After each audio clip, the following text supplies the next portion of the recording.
أوروبية فرد بنت انحرفت، طلعت عن الطريق، رقيب ماكو، أبو يتابع ما عنده سلطة، أم حريصة ماكو، أخ ناصح ماكو، صديق ناصح ماكو، جار ناصح ماكو، انحرفت، راحت بين الرجلين، صار غذائها وصار دواءها المعصية. إذا تريد تأكل خطأ، إذا تريد تداوى من مرض خطأ. هذا الإنسان شلون يكون بعد؟ أكل وشرب الخطأ ودواه في مرض الخطأ، فيبتعد إلى أن يقع في أسفل السافلين. ذاك اليوم سمعوها اتفاقا مو بتخطيط، فرد إحدى المؤمنات كانت وياها في جلسة، سمعتها باكر يسألونك وتضحك، وين قضيت العمر يا بنات؟ أنا أتذكر أول ما قريتها في الناصرية في المركز، وانتشرت بعد، تعرف، عن طريق التواصل وعن طريق هذه الاتصالات بالإنترنت انتشرت. هي القضية ما مخصوصة لأحد، لكن اللي يسمعها وهو غرقان في الخطأ وهو يشعر بالتقصير، مو مرات إلا غرقان بالخطأ، يشعر بالتقصير. تمو تقرأ دعاء كميل: وقد أتيتك يا إلهي بعد تقصيري وشنو؟ إسرافي على نفسي. المطيع المؤمن قاعد يقولها كيف بالعاصي.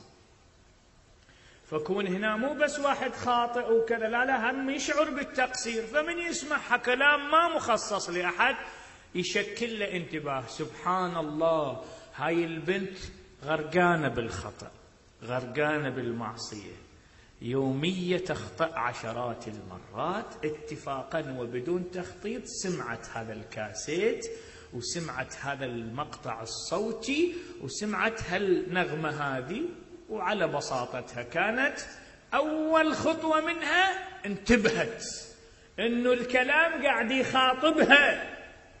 يخاطبها. يا ابن آدم التفت واسمع الصوت، يا ابن آدم، بني آدم آني، يا ابن آدم التفت واسمع الصوت، لا يغرك ولد واموال وبيوت، ايش ما تريد تعيش تاليها، وتدري ملك الموت ما يدفع. سبحان الله، هاي الكلمة أوجعت، دقت بالعظم، دقت بالقلب.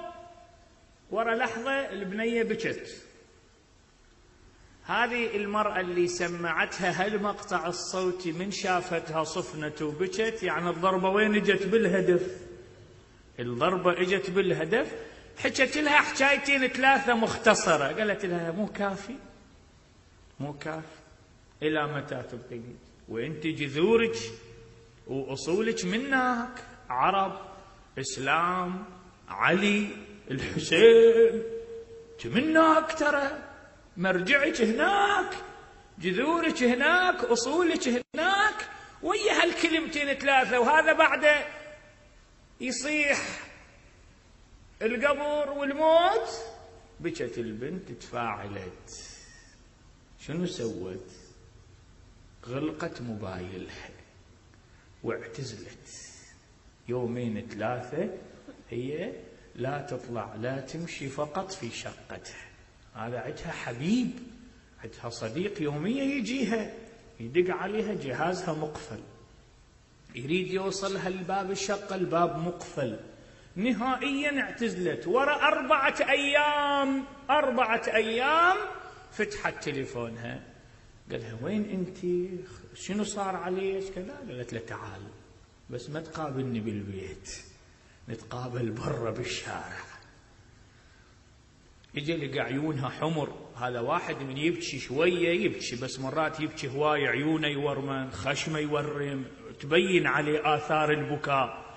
لقاها البنت صار لها مال ليلتين ثلاثة بس بكي، وهي مكتولة، لا أحد معتدي عليك؟ لا. عدت كل الأسباب المحتملة ما. قال لها شبيك؟ قالت له راح أشغل لك شيء بس ما تحكي ولا كلمة إلى أن ينتهي الكلام.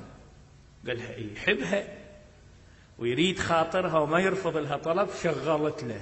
شغلت له باكر يسألونك وتتحاكم. يقول اللي ينقل القصة هي تسمعها مرة ثانية وتبكي.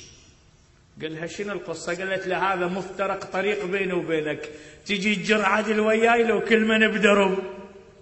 هو يحبها ويريد خاطرها. قال لها لا أجي وياك. واهتدوا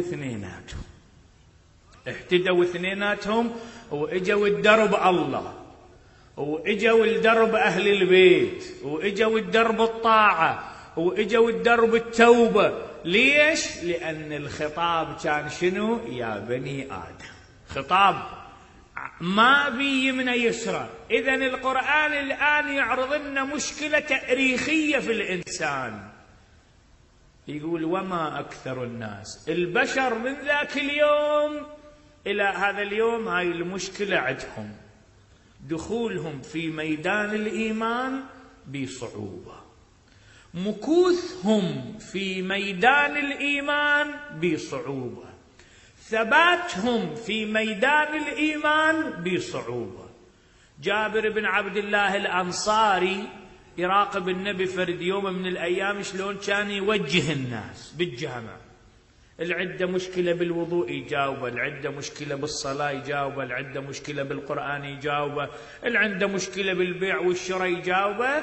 حللهم ياهو اللي يجي يسأل يجاوب رسول الله صلى الله عليه وآله لذكره الصلوات بأعلى الأصوات.